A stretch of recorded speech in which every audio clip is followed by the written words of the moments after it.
하고 말씀 생각하십시다. 하나님 아버지 감사합니다. 오늘도 주일 새벽 하나님의 은혜로 주의 종들을 사랑 가운데 부르시고 새벽 예배의 단을 쌓게 하시고 또 혹은 가정에서 깨어 시간을 구별하여 하나님 앞에 예배에 동참할 수 있게 하신 것을 감사드립니다. 하나님, 우리의 중심을 받아 주옵시고 또 부족한 저희들에게 주님 은혜를 주시고 주의 평안과 위로와 힘을 내려 주셔서 늘 주님을 진실이 믿고 따르는 자들이 되게 하여 주시고 하나님의 말씀의 교훈 안에 거하여 믿고 순종하는 자들이 되게 하여 주옵소서. 부족한 종에게 힘을 주셔서 주의 말씀을 조금 바르게 해석할 힘을 주시고 또 참여한 모두들이 하나님의 말씀의 교훈의 은혜와 복을 누리게 하여 주옵소서. 세상은 악하고 우리는 약하지만은 그러나 하나님의 은혜로 늘 살며 일하게 하시고 또 주께 영광을 돌리게 하여 주옵소서. 오늘도 주일이 복된 날이 되며 원근각처에 흩어져 있는 믿음의 식구들을 주 안에서 이 어려운 재앙의 날에도 주 안에서 부르실 자들을 부르시고 또 함께 모여 예배의 단을 쌓는 일을 패하지 않게 하여 주시고 또 주님 부득이 못 나오는 자들에게도 믿음을 더하시고 있는 처소에서 주님 온라인으로라도 마음을 같이 하는 줄을 아오니 긍휼히 여겨주시고 믿음 있는 자들이 다 되고 우리의 자녀들에게도 믿음을 주셔서 이 악하고 폐역하고 세속주의적이고 음란한 세대 가운데서 하나님을 경외하는 자들, 경건한 자들, 또 계명 순종의 도덕성이 있는 자들이 다 되게 하여 주시고 믿음 있는 자들이 되게 하여 주시기를 소원합니다. 주님께 다 의탁합니다. 예수 그리스도의 이름으로 기도하옵나이다. 아멘. 아멘. 사도행전 20장 말씀, 에베소 장로들에게 권면한 말씀입니다. 1절 봅시다. 소요가 그침에 바울이 제자들을 불러 권한 후에 작별한다는 말은 인사하고 혹은 포옹한다, 포옹하고 한다 이런 뜻이 있습니다. 작별하고 떠나 마게도냐로 가니라. 그 지경으로 다녀가며 여러 말로 제자들에게 권하고 헬라에 이르러. 마게도냐는 우리가 아는 대로 빌립보와 데살로니가 성이 있는 지역입니다. 사도 바울은 그 지역을 지나며 여러 말로 제자들을 권면했고 헬라에 이르렀습니다. 헬라는 아가야 지방이죠. 고린도 성이 있는 곳입니다. 바울은 자기가 전도하였던 곳들을 이처럼 방문하여 신자들을 권면하였습니다. 권면은 신앙생활에 유익합니다. 3절 보십시다. 거기 석 달을 있다가 배 타고 수리아로 가고자 할 그때에 유대인들이 자기를 해하려고 공모함으로 마게도냐로 다녀 돌아가기를 작정하니 하나님의 종들은 사탄과 악한 자들의 대적을 두려워하거나 위축될 것이 없습니다. 바울은 전도 사역을 할 때 많은 대적자들을 만났습니다. 그래서 거기서 배를 타고 수리아로 바닷길로 가려고 했는데 유대인들이 자기를 해하려고 공모했다. 아마 배에 같이 승선해서 바울을 해치려고 계획했는지 어떤지 모르겠습니다. 그래서 뱃길을 가지 않고 다시 마게도냐로 북쪽으로 올라가서 마게도냐로 다녀서 돌아가기를 작정했다. 악한 사람들이 핍박하고 죽음의 위협이 있을 때 핍박을 피할 수 있을 때는 피하는 것이 좋습니다. 주님께서도 그런 말씀을 하셨죠. 4절 보십시다. 아시아까지 함께 가는 자는 베레아 사람 브로의 아들 소바도와 데살로니가 사람 아리스다고와 세군도와 더베 사람 가이오와 및 디모데와 아시아 사람 두기고와 드로비모라. 그들은 먼저 가서 드로아에서 우리를 기다리더라. 드로아는 아시아에 있는 항구 도시입니다. 우리는 무교절 후에 빌립보에서 배로 떠나 닷새 만에 드로아에 있는 그들에게 가서 이래를 머무니라. 그러니까 마게도냐로 돌아서 빌립보에서 배 타고 드로아로 갔다는 것이죠. 어렵고 힘든 길이었지만 사도 바울과 함께 동행하며 아시아까지 함께 가는 7명의 사람들이 있었습니다. 그래서 여기에 7명의 이름이 소바더, 아리스다고, 세군도, 가이오, 디모데, 두기고, 드로비모 이런 이름들이 언급되어 있습니다. 거기에 아마 바울의 첫 번째 동역자인 실라가 있고 또 사도행전을 기록하는 누가도 있었습니다. 그들은 바울에게 큰 위로가 되었습니다. 이렇게 바울 전도단은 바울을 포함해 적어도 10명이었습니다. 드로아는 아시아 지방의 항구입니다. 7절 보시다. 안식 후 첫날에 우리가 떡을 떼려 하여 모였더니 바울이 이튿날 떠나고자 하여 저희에게 강론할새 말을 밤중까지 계속하며 우리의 모인 윗다락에 등불을 많이 켰는데, 자, 본문은 예수 그리스도를 믿는 신자들이 사도 시대에 안식 후 첫날 곧 주일에 공적 모임을 가졌음을 보입니다. 하나님의 섭리 가운데 구약 시대의 토요일 안식일은 신약 시대의 주일로 변경되고 있었습니다. 토요일 안식일은 예수 그리스도의 속죄 사역으로 완성되었고 골로새서 2장의 말씀대로 그리스도인들은 이제 그의 부활의 날인 주일을 기쁨과 감사함으로 지키기 시작하였습니다. 주일은 그리스도인의 안식일로 지켜지게 되었습니다. 9절 보십시다. 유두고라 하는 청년이 창에 걸터 앉았다가 깊이 졸더니 깊은 잠에 떨어졌는데 바울이 강론하기를 더 오래 하며 졸음을 이기지 못하여 3층 누에서, 누는 다락이죠. 3층 다락에서 떨어지거늘 일으켜 보니 죽었는지라. 하나님의 충만한 말씀이 강론된 시간에 큰 시험이 생긴 거죠. 그것은 믿음 없는 한 청년에 의해 일어났습니다.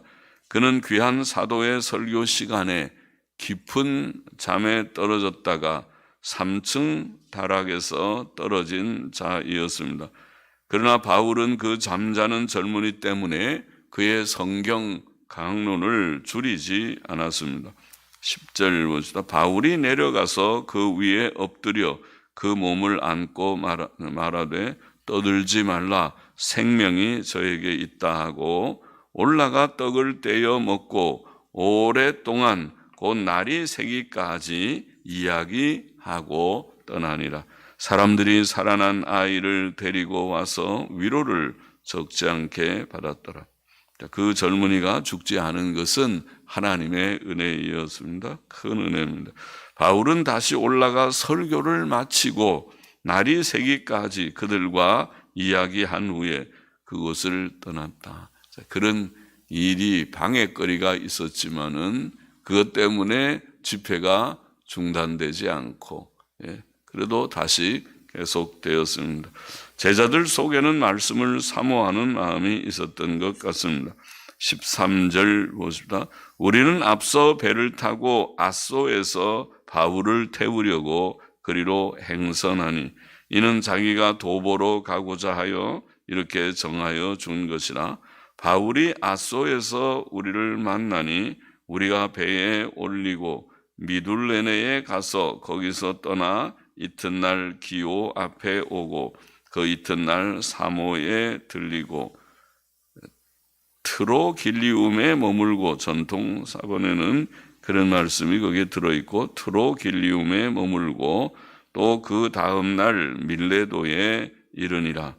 바울이 아시아에서 지체치 않기 위하여 에베소를 지나 에베소를 통과하여 행선하기로 작정하였으니 이는 될 수 있는 대로 오순절 안에 예루살렘에 이르려고 급히 가미르라. 바울이 밀레도에서 사람을 에베소로 보내어 교회 장로들을 청하니 오매 저희에게 말하되 아시아에 들어온 첫날부터 지금까지 내가 너희 가운데서 어떻게 행한 것을 너희도 아는 바니 곧 모든 겸손과 눈물이며 유대인의 관계를 인하여 당한 시험을 참고 주를 섬긴 것과 유익한 것은 무엇이든지 공중 앞에서나 각 집에서나 꺼림이 없이 너희에게 전하여 가르치고 유대인과 헬라인들에게 하나님께 대한 회개와 우리 주 예수 그리스도께 대한 믿음을 증거한 것이라.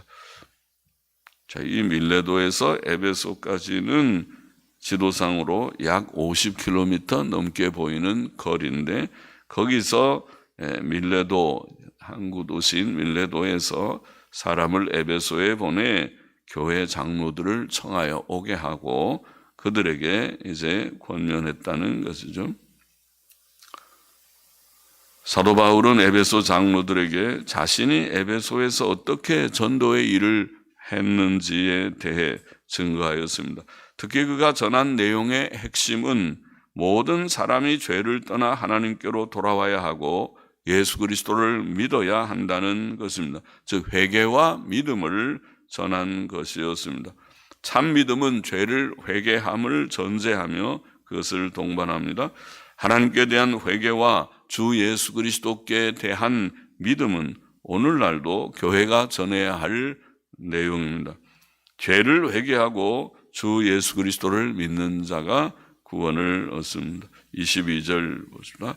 보라, 이제 나는 심령의 매임을 받아 예루살렘으로 가는데 저기서 무슨 일을 만날는지 알지 못하노라.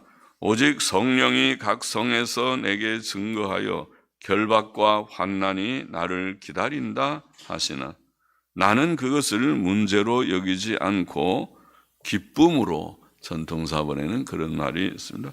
나는 그것을 문제로 여기지 않고 기쁨으로 나의 달려갈 길과 주 예수께 받은 사명 혹은 직무, 곧 하나님의 은혜의 복음 증거하는 일을 마치려 하면은 나의 생명을 조금도 귀한 것으로 여기지 아니하노라. 복음 증거하는 일을 마치려 하면은 혹은 마치도록 나의 생명을 조금도 귀한 것으로 여기지 아니하노라. 이제 나는 심령의 매임을 받아, 22절에 말은 굳은 결심을 보이는 것이죠. 그것은 하나님의 강권하심 속에 이루어졌을 것입니다. 그는 죽을 각오로 복음 사역에 임하고 있습니다. 예수께서는 제자들에게 아무든지 나를 따라오려거든 자기를 부인하고 날마다 제 십자가를 지고 나를 쫓을 것이니라.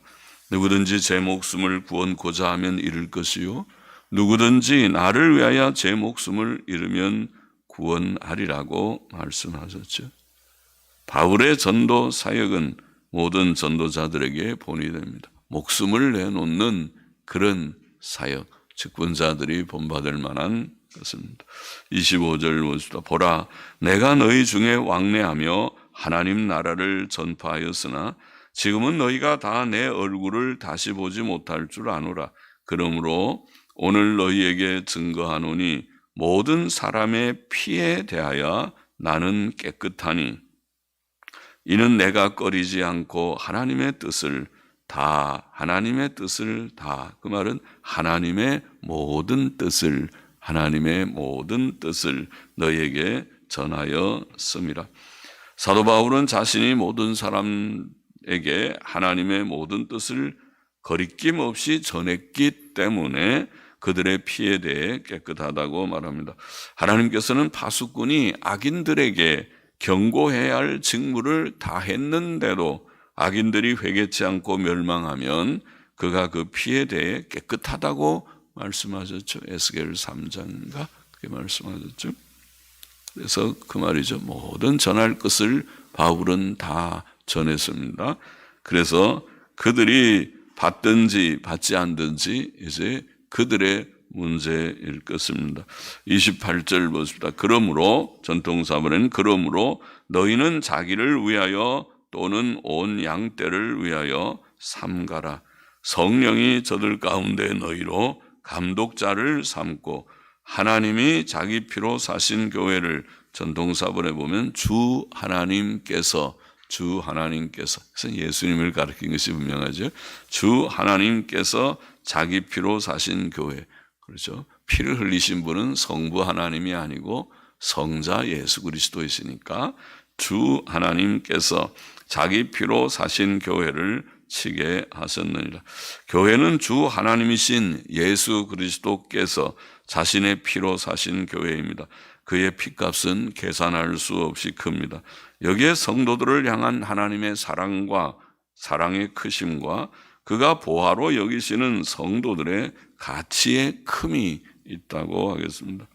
교회는 이와 같이 하나님께서 친히 택하시고 구원하신 교회이며 하나님께서 설립하시고 소유하시고 다스리시는 교회입니다. 하나님의 교회입니다. 또 장로들은 성령께서 하나님의 양들인 구원받은 성도들을 먹이고 돌보는 감독자로 세움을 입은 자들입니다. 여기에 장로는 목사와 장로를 포함합니다. 양들을 먹이고 돌보는 것은 교인들에게 설교하고 교훈하고 신방하고 권면하고 위로하고 책망하는 일입니다. 그러므로 장로들은 자신을 위해 그리고 온 양떼를 위해 조심해야 합니다. 그들은 말씀의 바른 지식과 믿음 또 바른 인격과 삶을 소유해야만 합니다. 그들은 양들에게 본이 되어야 그들을 잘 돌볼 돌아볼 수 있습니다. 자신들이 범죄하면 양들을 바르게 가르치고 인도할 수 없습니다. 자신들의 인격에 결함이 있으면 양들을 바로 인도할 수 없을 것입니다. 그래서 베드로는 장로들에게 양무리의 본이 되라고 권면했습니다. 그러니까 목사와 장로들에 대한 비방은 매우 조심해야 되고 그것은 잘못하면 큰 악이 됩니다. 그렇잖아요. 목사와 장로가 잘못되면 그 교회는 잘못된 교회가 되니까. 그래서 목사와 장로들이 잘못이 있으면 지적할 수 있지만은 정확한 사실에 근거해서 또 덕스럽게 지적되고 그것이 해결되어야 될 문제지 그것을 그냥 비방하는 말로 흘려버려서는 안 되고 그것은 큰 악이 될 것입니다. 29절 이는 내가 떠난 후에 흉악한 이리가 너희에게 들어와서 그 양떼를 아끼지 아니하며 또한 너희 중에서도 제자들을 끌어 자기를 쫓게 하려고 어그러진 말을 하는 사람들이 일어날 줄을 내가 아노니 내가 알미니라. 장로들이 조심해야 할 이유는 특히 이단 사설들이 교회에 들어올 것이며 양들을 타락할 것이며 바른 교훈에서 떠나게 할 것이기 때문이며 타락시키는 일을 하고 바른 교훈에서 떠나게 할 것이기 때문입니다. 교회에서는 하나님의 바른 말씀의 교훈, 즉 성경적 설교가 중요합니다. 강단이 깨끗해야 됩니다. 우리는 사도들로부터 전달되어 온 성경적 기독교, 역사적 기독교를 잘 파악하고 지켜야 합니다. 사도 바울은 디모데에게 너는 그리스도 예수 안에 있는 믿음과 사랑으로서 내게 들은 바 바른 말을 본받아 지키고 우리 안에 거하시는 성령으로 말미암아 내게 부탁한 아름다운 것을 지키라고 말하였습니다. 우리가 이렇게 하려면 먼저 하나님의 바른 말씀, 즉 성경적 역사적 기독교를 잘 알아야 합니다. 우리는 그것이 개역신학에 잘 나타나 있다고 봅니다.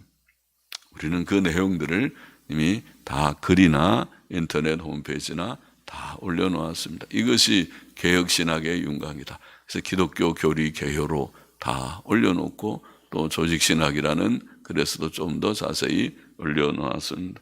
31절 보세요. 그러므로 너희가 일깨어 내가 3년이나 밤낮 쉬지 않고 눈물로 각 사람을 훈계하던 것을 기억하라.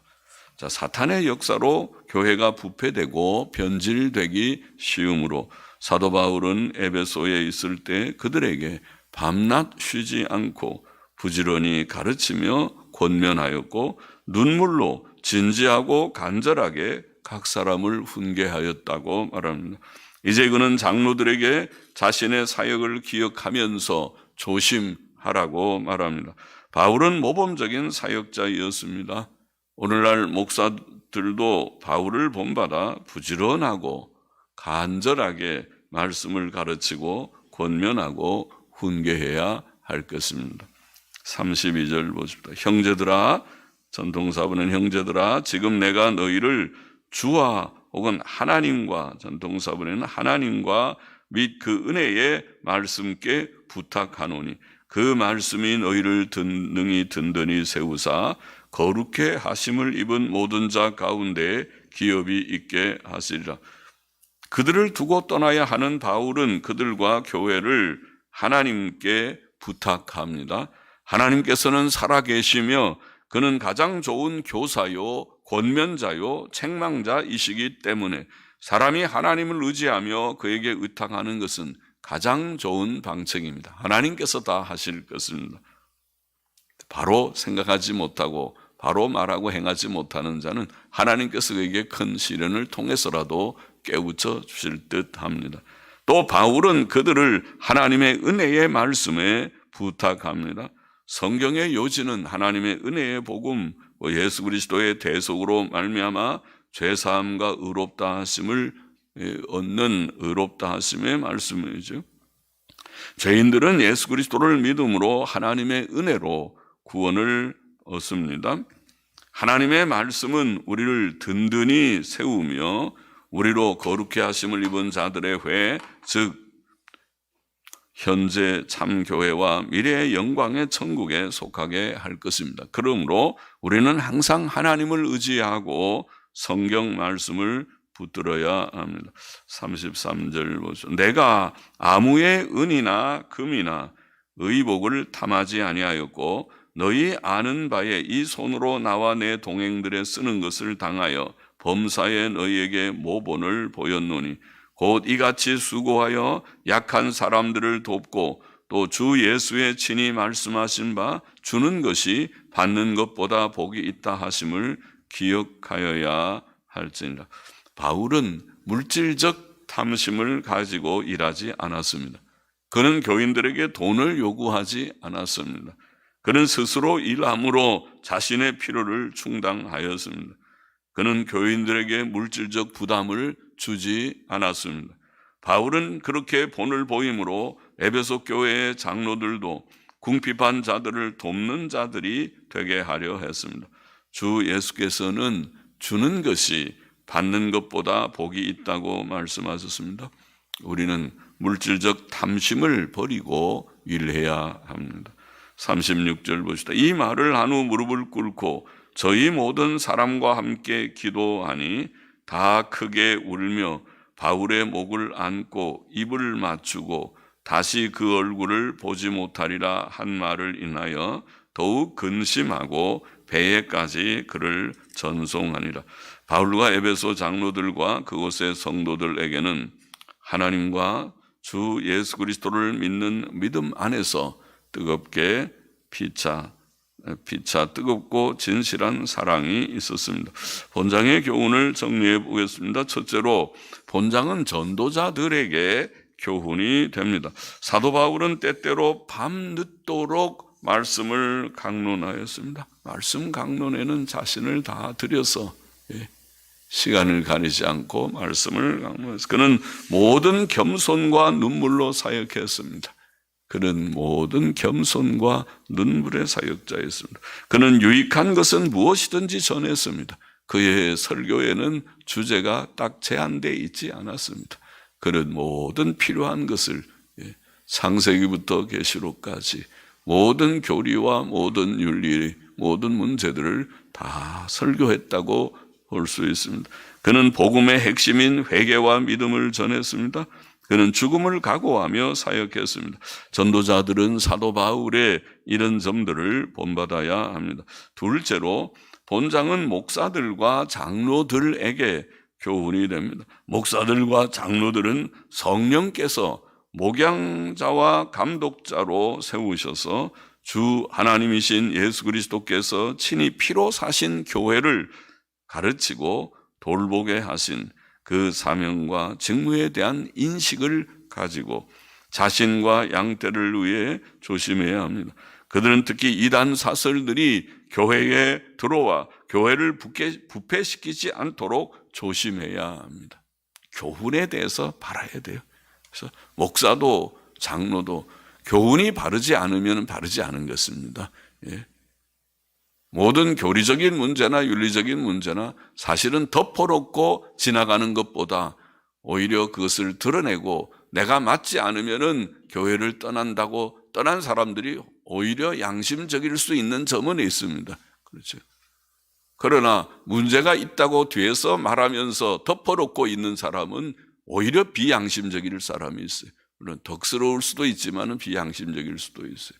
중요한 것은 문제가 해결돼서 문제가 없이 교리적으로 나는 동감한다, 일치다. 윤리적으로도 나는 사역자들, 목사와 장로들을 존중하고 존경한다. 이렇게 돼야 교회 생활이 바로 되는 것이지, 그렇지 않으면 그것은 그렇지 않은 것입니다. 그것은 다른 마음이 있어서 있는 것입니다.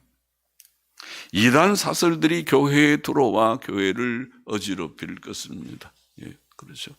지금 신천지 같은 이단들이 교회들을 잠식하는 일은 들어와서 교회 안에서 인정을 서서히 받으면서 그 다음에는 목회자나 당회원들과 교인들 사이에 이간을 붙이는 방법으로 다 해서 교회를 신천지화 시켜왔습니다.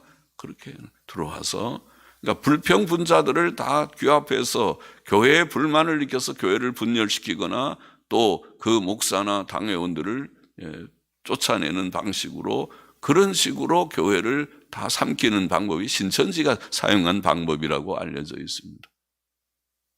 그러니까 교회 안에는 교리적인 윤리적인 일치가 있어야 되고 또 신임성과 존중이라고 하는 존경이라는 것은 기본적인 요소입니다. 그것이 없으면 교회답지 못한 것입니다.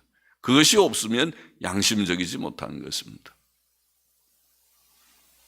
자기가 일치하는 옳다고 생각하는 교훈에 가서 그 교훈에 일치하게 그들을 존중하며 존경하면서 신앙생활을 바로 하는 그것이 바르지, 자기는 예를 들면 은사주의를 추구하면서 교회 안에 들어와서 은사주의는 잘못됐다고 그렇게 종종 말하는 그런 자들은 비양심적인 것입니다. 자기는 목사를 존경하지 않으면서 종종 저 목사는 이런 것이 틀리고 저런 것이 틀렸다고 비방한다면 그것은 비양심적인 것입니다. 그렇죠?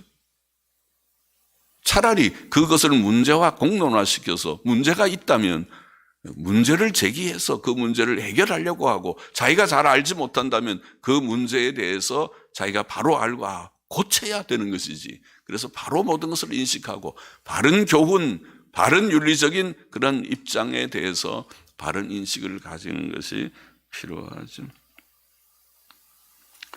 교회 목사와 장로들은 사도적 교훈, 즉 신구약 성경의 교훈을 늘 기억해야 합니다. 그러려면 그들은 성경을 늘 많이 읽고 연구하고 또 기도를 많이 하며 하나님과 교통하고 동행해야 합니다. 또 그들은 하나님과 복음 진리만 의지해야 합니다. 하나님께서는 그들과 그들이 목양하는 교회를 지켜주실 것이며 또 신구약 성경과 복음 진리는 그들과 그들이 목양하는 교회를 지켜줄 것입니다. 하나님과 말씀에, 은혜의 말씀에 부탁한다. 옳습니다. 또 그들은 물질적 이익을 구하지 말아야 됩니다. 그것은 아주 기본적인 덕목입니다. 물질적 이익에 대해서 그것은 깨끗해야 된다. 셋째로 본장은 교인들에게도 교훈이 됩니다. 교인들은 무엇보다 복음신앙에 굳게 서야 합니다. 복음신앙이란 하나님 없이 살던 죄를 회개하고 하나님께로 돌아오고 구주 예수 그리스도와 그의 십자가 속죄만을 굳게 믿는 것을 말합니다. 그것이 속죄신앙이며 구원신앙입니다. 또 교인들은 죽음을 각오한 사도 바울의 발자취를 본받아 죽음을 각오하며 신앙생활을 해야 합니다. 우리는 죽음을 각오하는 마음으로 성경 말씀을 규칙적으로 읽고 또 배우기를 힘써야 하고 성경 읽는 것을 생명처럼 여기고 열심히 읽어요. 밥 세 끼는 열심히 먹고 돈 버는 것은 바짝해서 그거 벌어야 되는 것은 다 아는 그런 세상 속에 우리가 살면서 믿는 사람들은 하나님의 생명의 말씀에 대해서 귀히 여기고 규칙적으로 내가 조금이라도 읽어야 되겠다 결심하고 살아야 되고 죽음을 각오하는 마음으로 예배에 참석하기를 힘써야 되고 또 우리 자녀들에게 그렇게 가르쳐야 되겠습니다. 가르쳐야 되겠습니다. 자녀들에게 믿음을 바로 가르치지 못하는 부모들은 다 잘못된 자들이라고 저는 생각합니다. 그들은 믿음 없는 자일 것입니다. 믿음이 있는 자라면 그럴 수가 없을 것입니다. 자녀들이 믿음 생활을 바로 하지 못하는데도 그 마음에 안타까움이 없다면 그는 믿음이 없는 자일 것입니다. 또 우리는 이단 사설을 조심해야 합니다. 우리는 성경 말씀을 사랑해야 하고 역사적 기독교 신앙을 굳게 붙들어야 합니다. 또 우리는 물질적 이익을 구하는 자가 되지 말아야 합니다. 주는 것이 받는 것보다 낫다. 사람은 조금이라도 자기 양식을 자기가 벌어서 해결하고, 이게 성경적이지요. 자기 양식은 자기가 벌어서 해결해야지 돼요. 의존하지 말고, 남에게 의존하지 말고, 부모에게도 의존하려고 하지 말아요. 사람은 태어나서 나이 30이나 되면 다 자립해야 되는 거예요. 그리고 자기가 번 만큼 가지고 살려고 하는 결심을 가지고 더 모든 것을 주면 하나님의 은혜로 감사히 그런 일들이 있지만 그것을 바라거나 그것을 의존하지 않는 정신이, 이게 독립정신이고 자립정신이고 그렇게 살아야 돼요. 모두들이. 우리나라 사람들이 부족한 것이 아마 그것일 것입니다. 물론 서양 사람들도 부모가 재산이 많으면 물려준다고 하지만은 우리는 매우 의존적이고 부모들도 생각을 고쳐야 돼요. 노경에는 조금 더 안정된 생활을 부모들도 할 필요가 있을 것이에요. 나이가 70 넘어가면은 다 육신이 쇠잔해지기 때문에 젊을 때와 달라요. 그러니까 부모들도 재산들 자식들에게 다 주고 그리고 나서 나중에 어렵게 힘들게 전전긍긍하며 사는 것은 지혜가 아닙니다. 그것은. 그렇게 살 필요도 없고 살아서도 안 됩니다. 그리고 그것은 자식들이 나쁜 경우가 많아요. 저는 목회하면서 볼 때 자식들이 부모를 위하는 것이 아니고 그것은 자식들이 너무 이기적이고, 부모님이 노경에 연세가 들면은 조금 더 편안한 곳에 계세요. 그렇게 해야 되는데 그렇지 않고 재개발하는 데다가 그렇게 부모들 아주 허술한 아파트에 두고 그렇게 생활하다가 거기에서 결국은 부모가 끝나는 세상을 떠는 경우도 봤습니다. 최근에도. 그래서 그 재개발해서 그 아파트 나중에 돈 많이 벌면 누가 가지려고 그 짓을 하는 것입니까? 그게 효도입니까? 그것이. 정말 자식이 바로 된 자식이라면은 당장 그렇지 않고 부모님 사시면 얼마나 사신다고 좀 편안하게 사시고 여유 있게 사십시오. 드시고 싶은 거 좀 드시고 또 쓰고 싶은 돈을 좀 쓰시고 사십시오. 그래도 몇 년 쓰지 못할 것입니다. 그래야 자식다운 것이지. 그래야 바로 된 자식이지. 또 부모도 정신을 바로 차려서 그렇게 바르게 살다가 가는 것이 하나님 앞에서 그러지. 평생 고생하고 늙음하게도 고생하고 사는 그것은 어리석은 일입니다. 그것은 지혜가 아닙니다. 의존하지 말아요. 남에게 의존하지 말고 부모에게 의존하지 말고 국가에도 의존하지 말아요. 오늘날 이 사회주의 망조가 들린 우리나라에, 망조가 들린 나라에 모두들이 국가에 의존하는 이 사고방식, 이거 잘못된 것입니다. 각자 자기가 살 생각은 안 하고 국가도 잘못된 것이고 위정자들도 이걸 포퓰리즘이라고 그러는 게 포퓰리즘, 인기영합주의. 뭐든지 다 해줄 것처럼, 해줄 돈이 어디 있는데 돈도 없으면서 해줄 것처럼 해갖고 사람들 혹하게 만들고 인기나 얻어서 정권 연장이나 하려고 하고 그렇게 하면 안 되는 거예요.